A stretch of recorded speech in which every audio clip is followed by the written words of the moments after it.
Buru kijang dipanah kalau yang matinya hewan ini karena ketajaman alatnya, bukan karena tumpulnya. Kalau matinya karena tumpulnya wajib disembelih. Ketika ada hayatun mustaqirah diserang, disembelih lagi. Segera nembak manuk juga gitu. Ini kan tumpul bukan karena ketajaman. Ketika jatuh lihat, oh ini masih hidup, segera disembelih burungnya biar halal dikonsumsi. Kalau nembaknya pakai alat, matinya burung bukan karena ketumpulannya tapi ketajamannya peluru itu, maka halal tanpa perlu disembelih. Makanya tadi dibahas adanya pembahasan penyembelihnya ini harus bisa lihat. Itu selain hewan yang pembahasan hewan yang tidak mampu untuk dijangkau manusia. Kalau yang mampu ya syaratnya kayak gini, harus bisa lihat. Karena tidak ada bahasan penyembelihan. Kalau yang kijang dipanah langsung mati itu halal, itu tidak usah disembelih lagi. Ngerti ya? Orang dulu berburu pakai arak panah, sekarang pakai pistol. Pakai apa namanya itu? Misalnya saya tidak pernah berburu, itu apa? Nah, ngerti saya alatnya pasti. Tapi yang jelas kesimpulannya gitu. Kalau matinya hewan karena tumpulnya peluru, bukan karena ketajamannya, itu maka jadi bangkai. Kalau matinya karena ketajamannya, itu halal.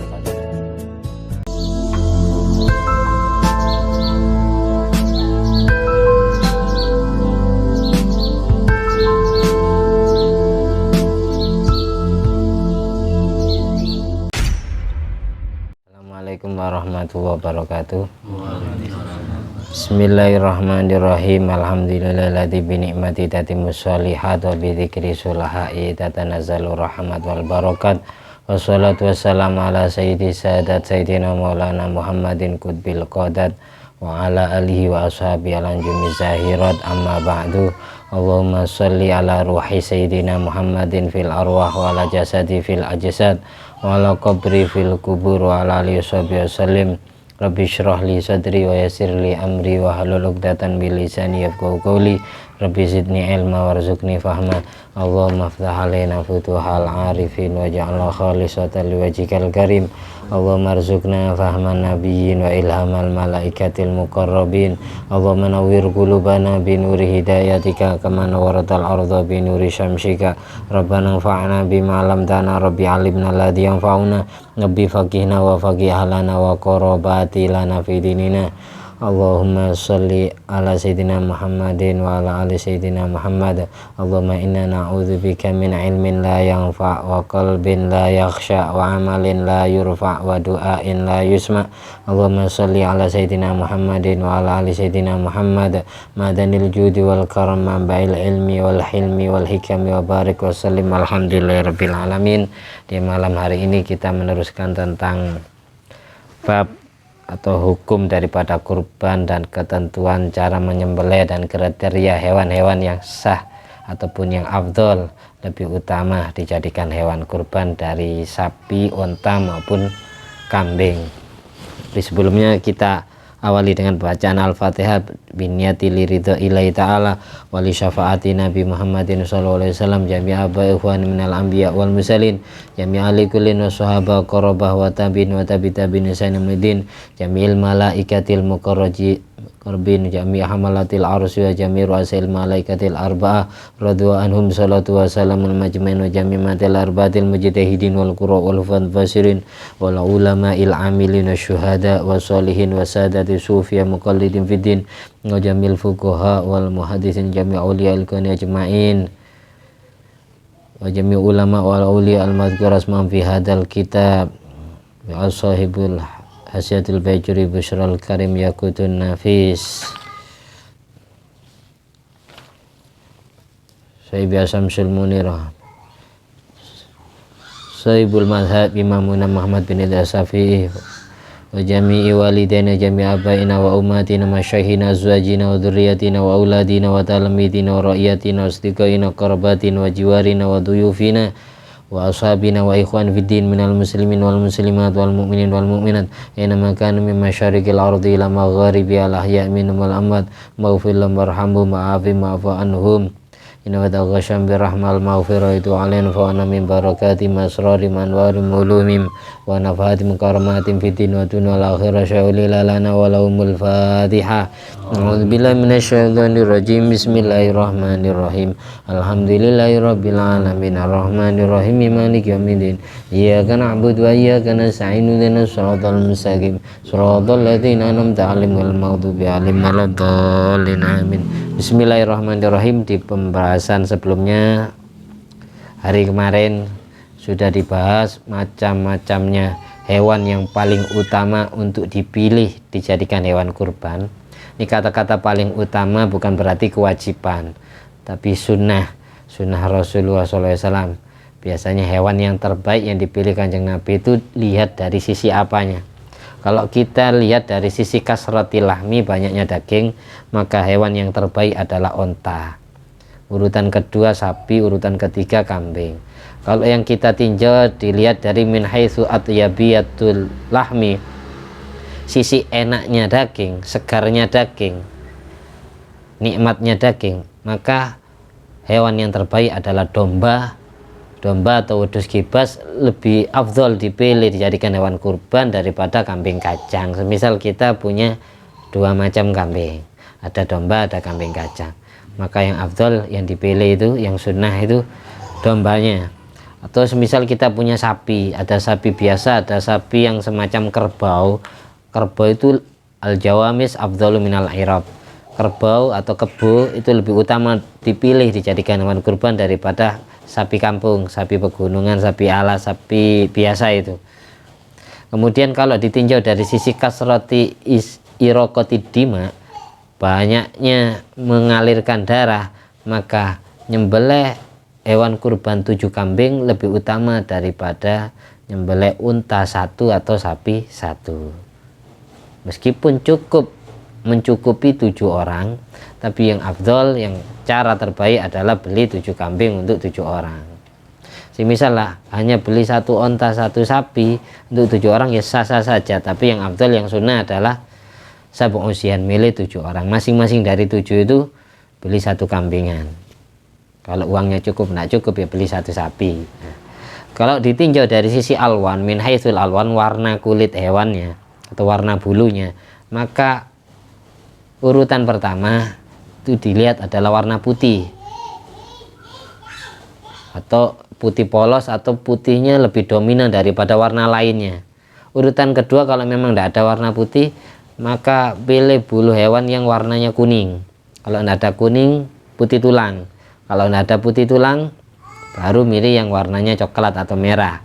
Kalau tidak ada, itu baru kita milih hewan yang separuh warnanya putih, separuh warnanya hitam. 50% putih, 50% hitam. Urutan paling terakhir adalah hewan yang warna bulunya atau kulitnya warnanya hitam. Kenapa kok dibedakan, diprioritaskan putih dari yang lain? Karena urutan ini sesuai urutan ta'abbudi. Karena dengan kita memilih warna hewan itu sudah dianggap ta'abbud, dianggap ibadah. Karena Nabi biasanya milih warna putih. Ketika kita milih warna putih, berarti kita ada pahala tersendiri, sunat tersendiri. Nyembelih kurbannya sunat, ya milih warnanya juga sunat, milih hewannya sunat. Yang kedua alasannya husnul mandor, karena warna putih lebih indah, lebih enak dipandang daripada warna kuning dan seterusnya. Dan alasan ketiga litibilahm, karena hewan yang bulunya putih atau kulitnya putih atau putihnya lebih dominan dari warna lainnya, itu paling enak dagingnya kalau disantap. Itu alasan terakhir. Hasyatul Bajuri juz 2 halaman 319. Ini saya singkat karena pengajian kemarin ada yang tidak ngaji, saya ulangi lagi. Kalau nonton film tidak ikut episode sebelumnya ya tidak nyambung lah. Harus diulangi. Jadi kesimpulannya itu melihat warna. Milih hewan laki-laki tapi warnanya lemah, warnanya hitam atau kuning, itu lebih utama daripada milih hewan perempuan meskipun warnanya unggul. Ada jantan, hewan jantan warnanya hitam atau kuning. Ada hewan betina, hewan perempuan tapi warnanya putih. Milih kelamin yang jantan itu lebih utama daripada kelamin yang betina. Meskipun warnanya yang betina lebih unggul sisi warnanya. Karena apa? Kapan milih hewan yang jantan untuk dijadikan hewan kurban itu lebih utama daripada hewan betina? Ilam yaksur nazawanuhu, apabila si hewan jantan itu tidak terlalu sering nikah, tidak selalu sering menjantani hewan betina, tidak rabian. Nah, karena hewan yang sering menghamili, sering nikah gonta-ganti pasangan ini biasanya dagingnya tidak enak. Kalau memang ada hewan perempuan lam talid, masih gadis, belum pernah melahirkan anak, lawan hewan jantan tapi sering nikah, sering menghamili. Ada hewan perempuan masih gadis, ada hewan jantan tapi sudah duda, maka yang mana lebih utama dipilih? Maka fal unsa lam talid afdol, milih hewan perempuan, hewan betina untuk dijadikan hewan kurban yang masih gadis itu lebih utama daripada milih hewan jantan yang sering nikah, istrinya banyak, sering menghamili. Karena apa milih hewan betina yang masih gadis itu lebih utama? Li'anna atyab wa artab lahman minhu, karena dagingnya hewan betina yang masih gadis, belum pernah nikah, belum pernah melahirkan anak, itu lebih enak dan lebih empuk dagingnya daripada hewan jantan yang sering nikah, sering menghamili. Berarti pengaruhnya besar itu hewan apalagi manusia. Apalagi manusia. Seperti itu. Jadi ulama tetap sepakat istihbab bisamin fil udhiyah, milih hewan yang kulitnya tubuhnya gemuk itu lebih diutamakan daripada melihat warna atau lihat kelamin. Utamakan lihat gemuk kurusnya dulu. Kalau ada hewan gemuk, ya ibaratkan sapi limusin. Hewan gemuk perempuan misalnya, yang satunya hewan kurus laki-laki, lebih utama milih yang gemuk. Dan tujuan orang kurban dibagi ratakan ke orang. Kalau hewannya kurus kan tidak rata, ya tidak kebagian, akhirnya perasaan tersinggung. Jadi kesimpulannya, fasamina walau sauda afdal min hazilah walau baido, milih hewan yang gemuk meskipun warnanya hitam itu lebih utama daripada hewan kurus meskipun warnanya putih. Majama sifatain afdol mimma fi sifatut, hewan yang mempunyai dua sifat unggul itu lebih utama dipilih daripada yang punya satu sifat unggul. Jadi hewan yang menggabung tiga sifat unggul, contohnya ada satu hewan kelaminnya laki-laki satu ya, terus gemuk badannya, dagingnya gemuk, terus ketiga warna kulitnya atau bulunya putih, berarti tiga sifat ya, gemuk, laki-laki, putih. Itu secara mutlak afdol. Ada hewan laki-laki gemuk terus warnanya putih, afdol mutlak, secara mutlak afdol. Kemudian urutan kedua yang hanya mempunyai dua sifat unggul. Yang mempunyai tiga sifat unggul itu lebih utama untuk dipilih daripada yang hanya mempunyai dua sifat unggul. Laki-laki gemuk putih warna kulitnya, dengan yang satunya perempuan gemuk putih, maka yang milih yang laki-laki yang tiga sifat unggul itu.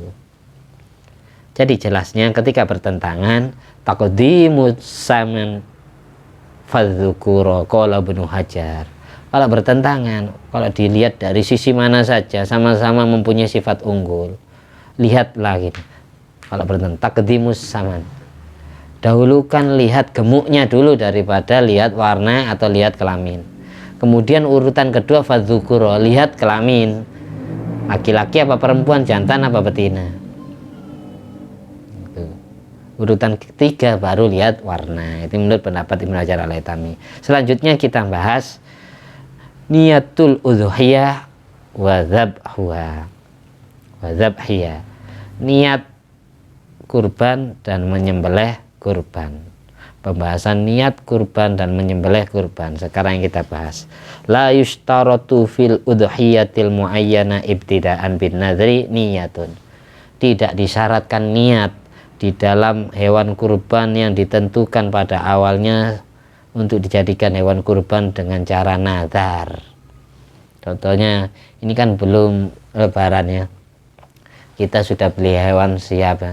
Diomongi hewan untuk apa ini hewan? Ini saya jadikan hewan kurban. Ini namanya kurban nadar. Hewannya sudah ditentukan, sudah ditunjuk untuk dijadikan hewan kurban ketika bulan Idul Adha. Ketika tanggal 10 Dzulhijjah dan seterusnya 11, 12, 13 ayam tasyrik. Ini secara otomatis jadi kurban nadar. Ketika kurban nadar jadi tidak butuh diniati.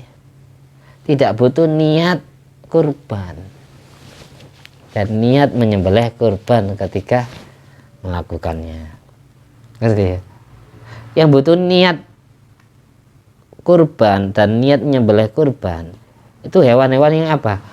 Bikhilafil mutatawwa biha, kurban-kurban yang sunat, yang kurban-kurban yang tidak dinadarkan. Itu wajib niat ketika nyembelih kurban, niat berkurban gitu. Saya niat berkorban karena Allah Ta'ala ketika nyembelih itu. Terus yang kedua yang wajib niat itu al-wajibah bil ja'li au bita'yin wal wajibah bil ja'li au bita'yin amma fi dhimmati. Hewan yang wajib disembelih gara-gara dijanjikan atau ditentukan dalam tanggungan. Hewannya belum beli.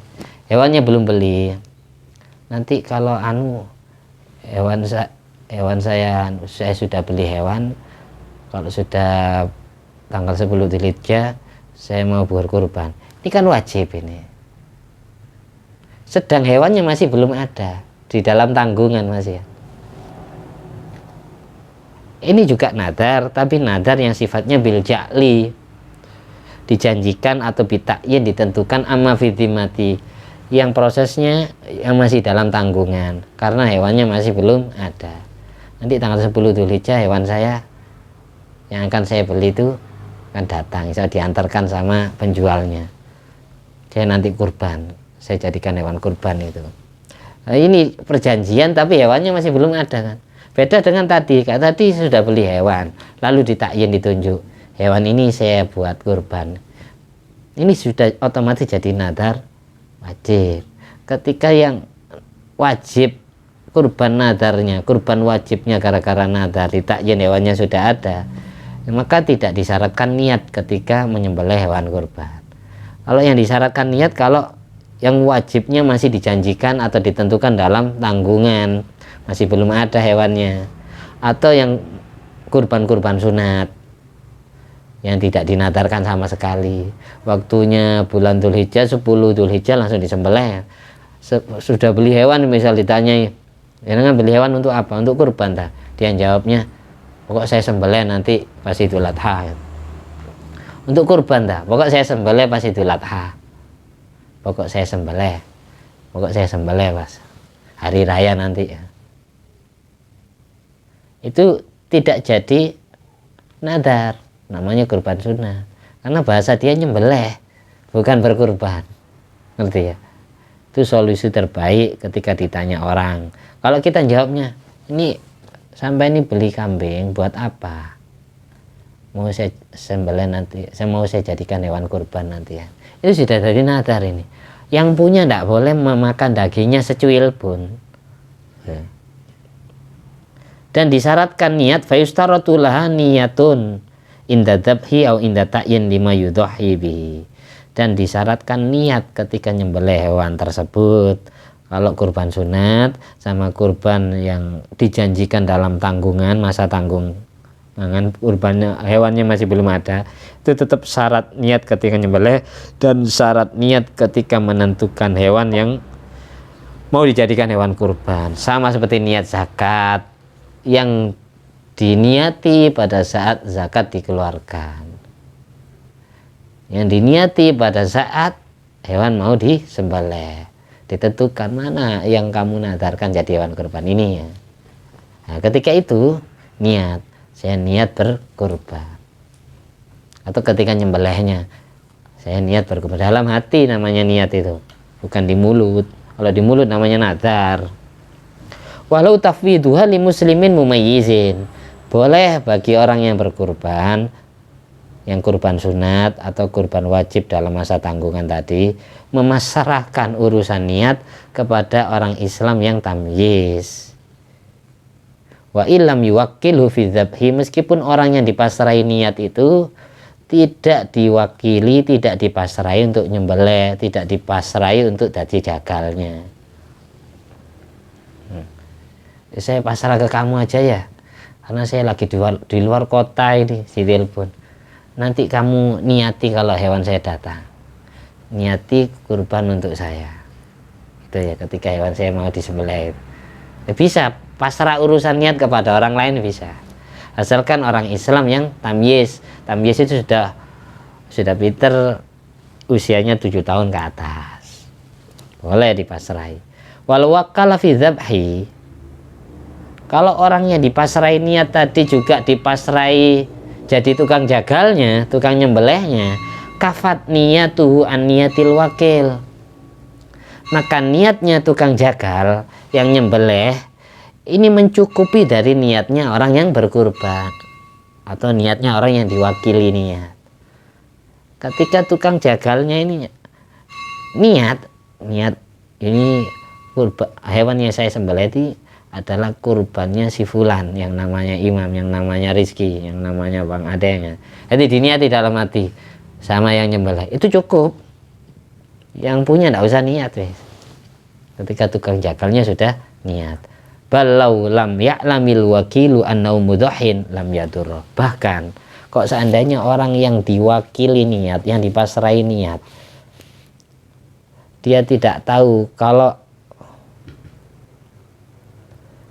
yang memasrahkan itu, bahkan orang yang diwakili niat atau yang diwakili untuk nyembelih hewan itu tidak tahu kalau dia yang masrai niat atau yang masrai penyembelihan dia sedang berkurban, lam yadurra, maka tidak bermasalah.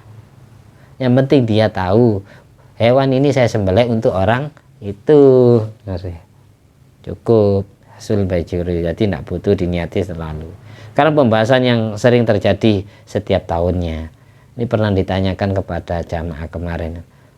Sekarang ada orang pingin akikoh sama kurban bareng.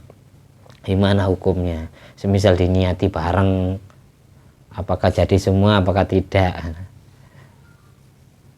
Launa wa bihal aqiqata wal udhiyata hasola indar romli walam tahsul wahidatun minhuma inda Bani Hajar al-Haytami. Busyrul Karim halaman 646.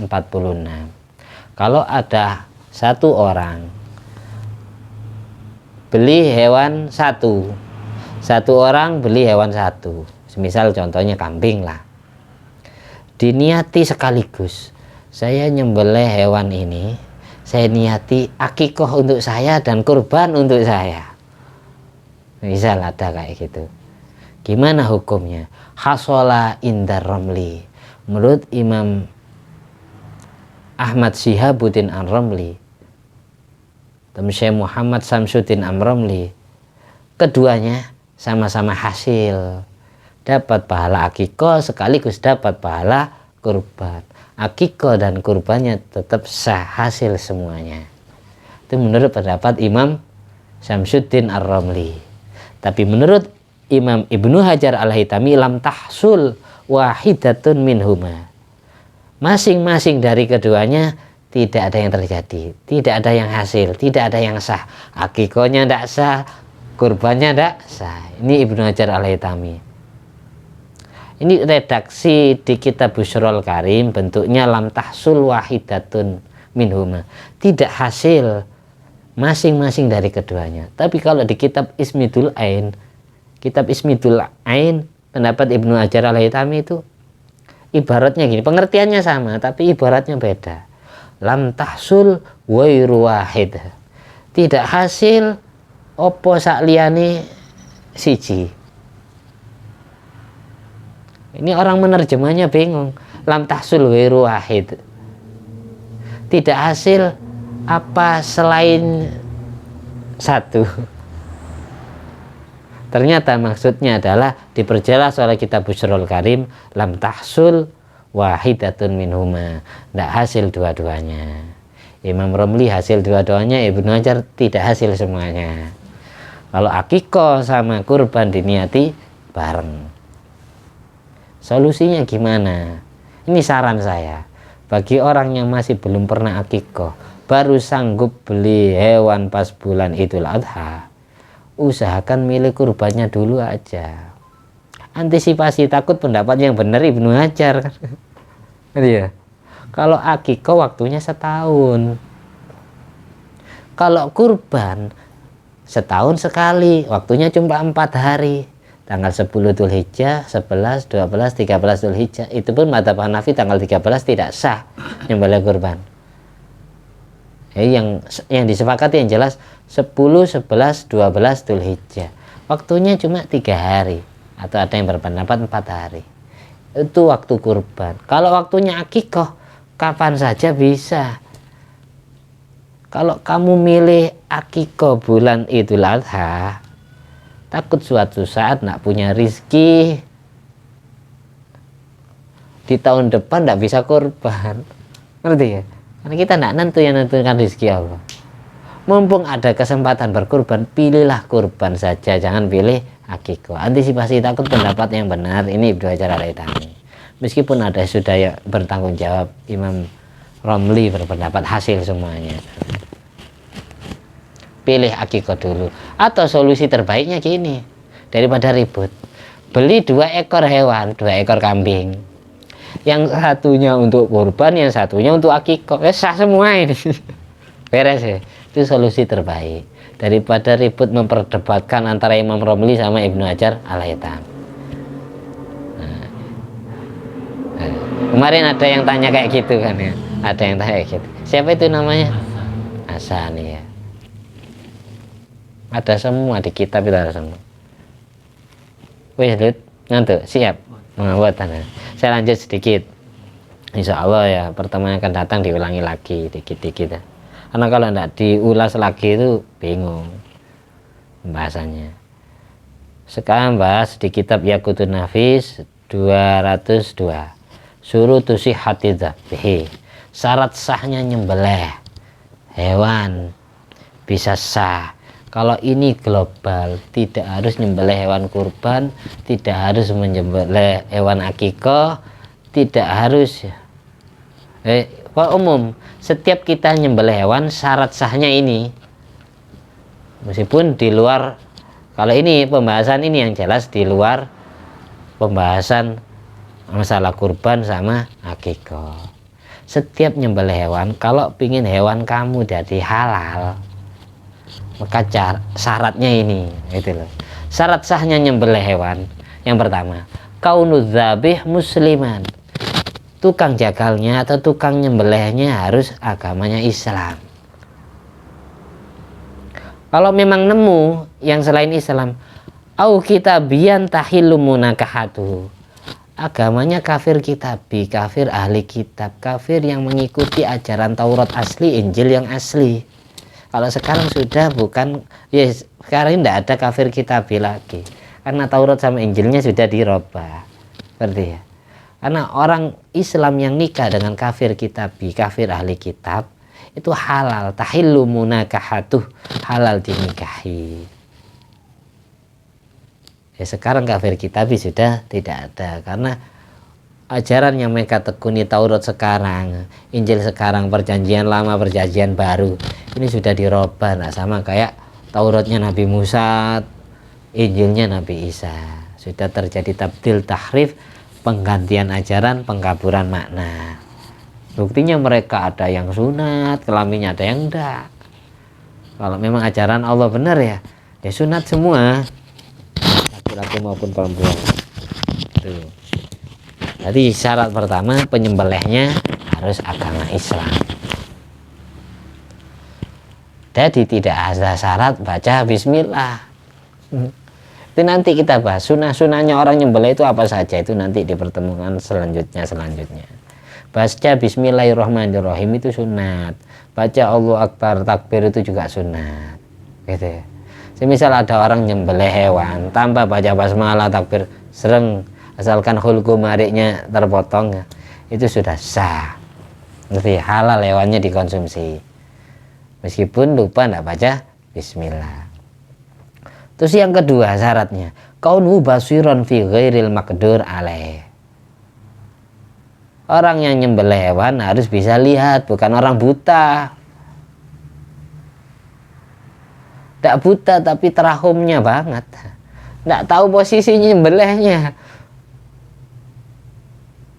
ya, tidak lihat lehernya hewan rakus. Itu jangan dipilih jadikan tukang jagal.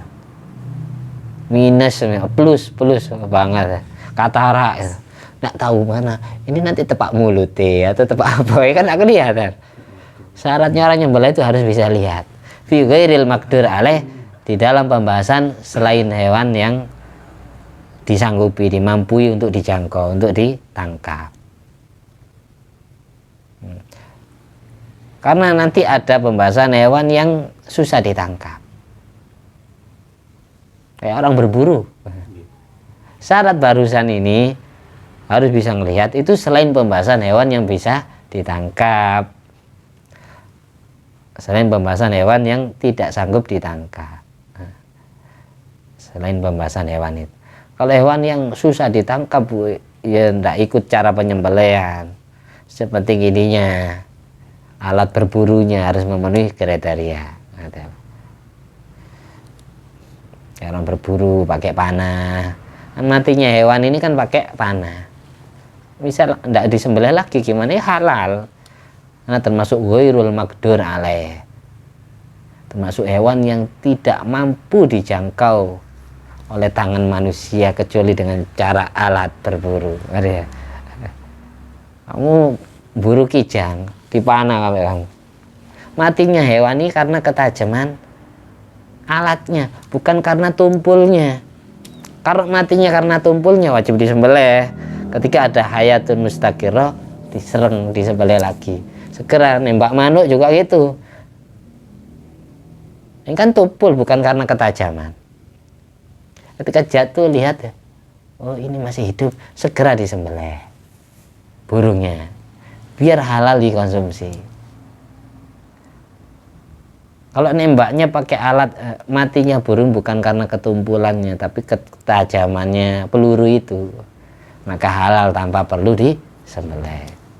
Makanya tadi dibahas adanya pembahasan penyembelihnya ini harus bisa lihat, itu selain hewan yang pembahasan hewan yang tidak mampu untuk dijangkau manusia. Kalau yang mampu ya syaratnya kayak gini, harus bisa lihat.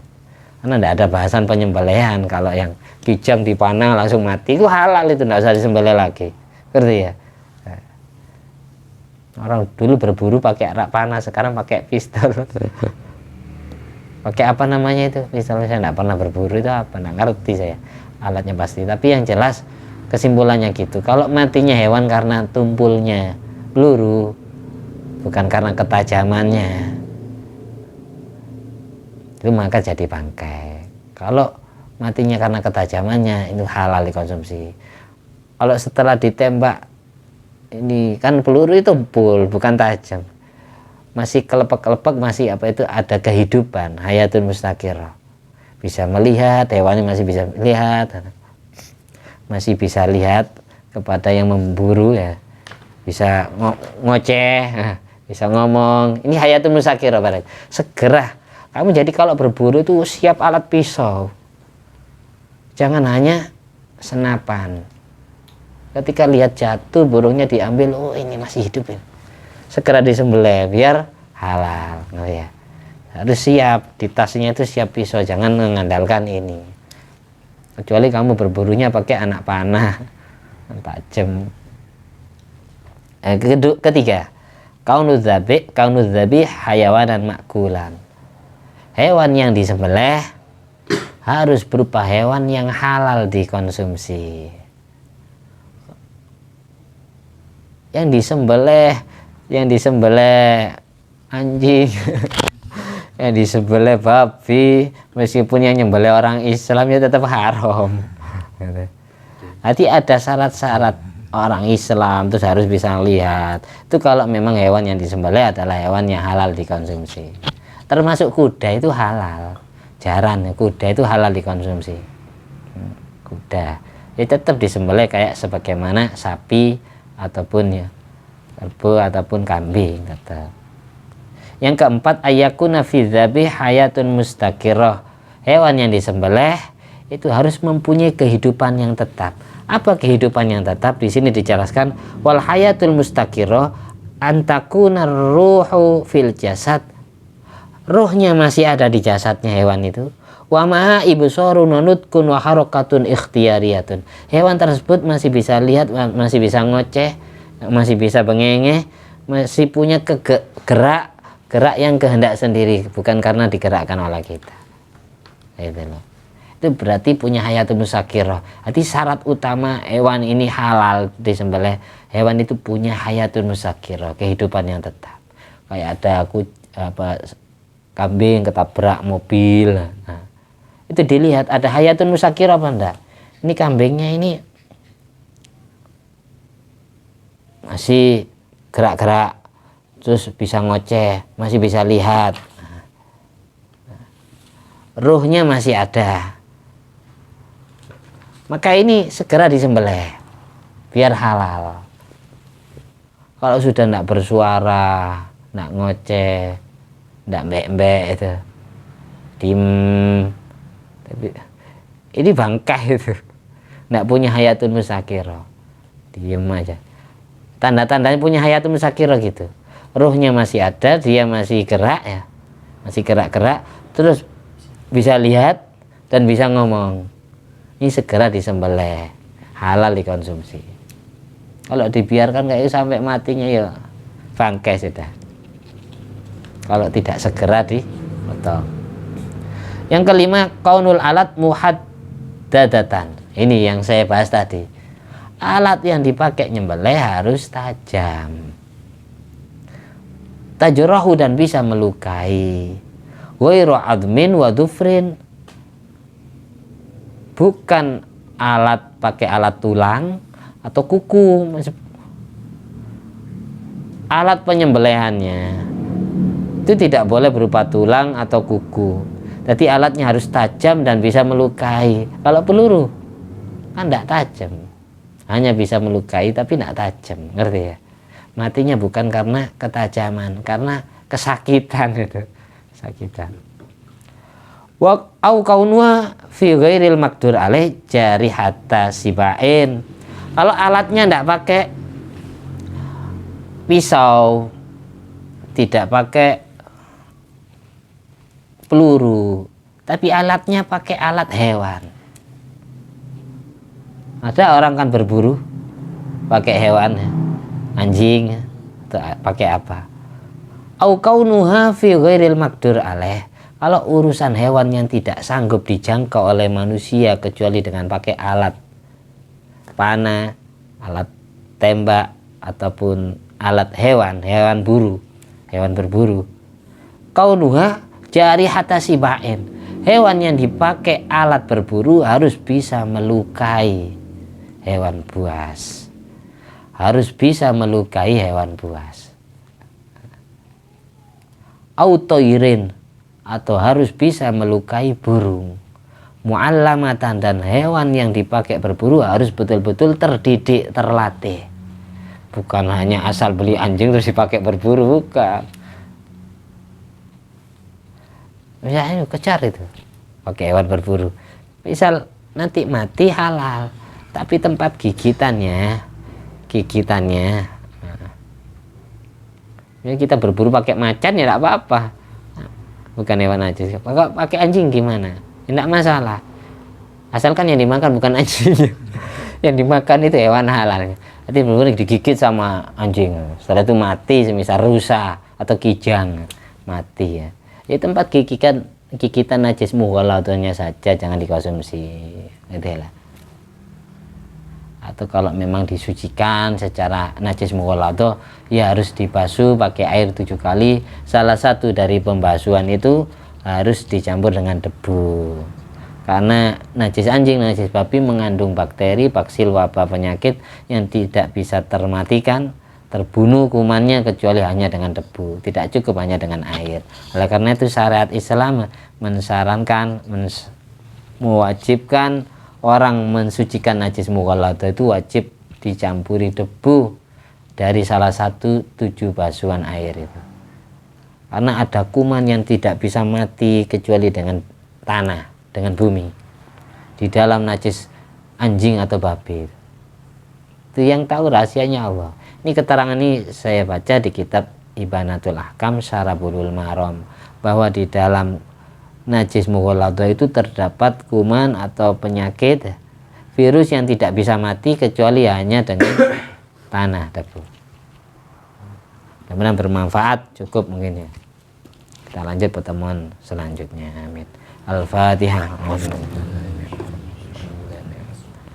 Inna siratal mustaqim siratal ladzina an'amta 'alaihim ghairil maghdubi 'alaihim. Allahumma sholli ala sayyidina Muhammad wa ala ali sayyidina Muhammad.